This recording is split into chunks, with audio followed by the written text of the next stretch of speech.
Un mois avant que Trump ne prenne à nouveau les rênes des États-Unis, les tensions autour du conflit entre Kiev et Moscou sont palpables. Imaginez un instant, Trump, avec son équipe, cherche à rassembler Poutine et Zelensky pour entamer des négociations. Son objectif ? Un cessez-le-feu dès le premier jour de sa présidence. Les conseillers travaillent d'arrache-pied, mais pour l'instant, aucun plan concret n'a été présenté aux Ukrainiens.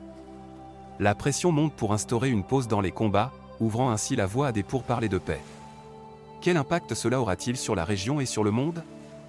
L'avenir semble incertain, mais les enjeux sont énormes. Biden intensifie son soutien militaire à Kiev avec une nouvelle aide de 500 millions de dollars. C'est une manœuvre stratégique pour renforcer les liens avant le changement de direction à Washington. Mais que se passera-t-il si Trump revient au pouvoir ? Sa position sur l'Ukraine a toujours été ambivalente, et cela pourrait bouleverser l'équilibre actuel. Les enjeux sont énormes, non seulement pour l'Ukraine, mais aussi pour la stabilité mondiale. Les décisions prises aujourd'hui façonneront l'avenir de la région. La tension monte, et l'incertitude règne. Trump a récemment exprimé son désaccord sur l'utilisation des missiles ATACMS en Russie, une position qui étonnamment rejoint celle de Moscou. Dans une interview avec Time, il a déclaré « Je désapprouve fortement le lancement de missiles à des centaines de kilomètres en Russie. Cela soulève des questions sur la stratégie militaire américaine et la dynamique avec le Kremlin. » Le porte-parole de Poutine a souligné que cette position coïncide avec leurs préoccupations. Pendant ce temps, la Russie a intensifié ses capacités militaires, lançant des missiles hypersoniques comme l'Oreshnik. La situation est tendue et les implications géopolitiques sont énormes. Que va faire Trump s'il revient au pouvoir ? L'avertissement de Trump à Zelensky est sans équivoque. Il veut que le président ukrainien comprenne que l'autorisation militaire de Biden pourrait être révoquée. Trump qualifie de « folie » le massacre des soldats des deux côtés, avec des pertes insoutenables. Son objectif ? Parvenir à un accord pour mettre fin aux hostilités. Il affirme qu'il ne veut pas abandonner Kiev. Cette position pourrait redéfinir les relations internationales et influencer l'avenir de l'Ukraine. La paix est-elle vraiment à portée de main ? La situation en Ukraine est complexe.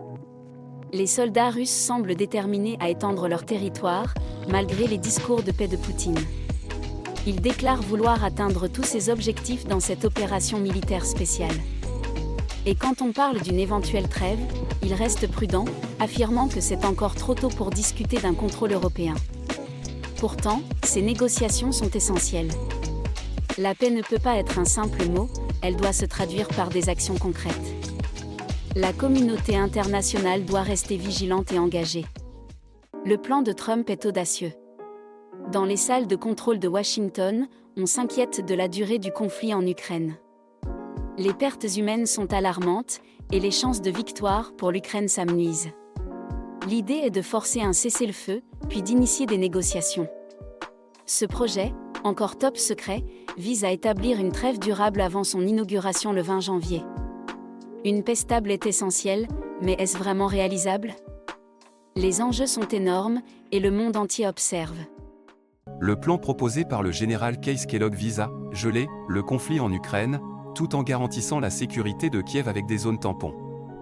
L'Ukraine souhaite rejoindre l'OTAN, mais sans la protection de l'article 5 pour ses territoires contestés. Moscou, de son côté, refuse cette option et prône la neutralité. Avec Trump qui semble soutenir cette position, l'Ukraine pourrait rester en dehors de l'OTAN pour l'instant. Cela soulève des questions cruciales sur l'avenir de l'aide américaine à Kiev, essentielle pour inciter Poutine à négocier. La situation est complexe et les enjeux sont énormes. L'hypothèse des troupes européennes en Ukraine soulève des questions cruciales. Imaginez une patrouille de cessez-le-feu sur le terrain, avec des États européens jouant un rôle actif. Le Kremlin, étonnamment, ne s'oppose pas à cette idée. Dmitri Peskov, porte-parole de Poutine, affirme que tout cela mérite d'être discuté lors des négociations, mais sans aller trop loin. Pendant ce temps, l'UE et l'OTAN se concentrent sur l'aide à l'Ukraine pour passer l'hiver, en renforçant ses capacités militaires, notamment en munitions et en défense aérienne. C'est un moment décisif pour la sécurité en Europe.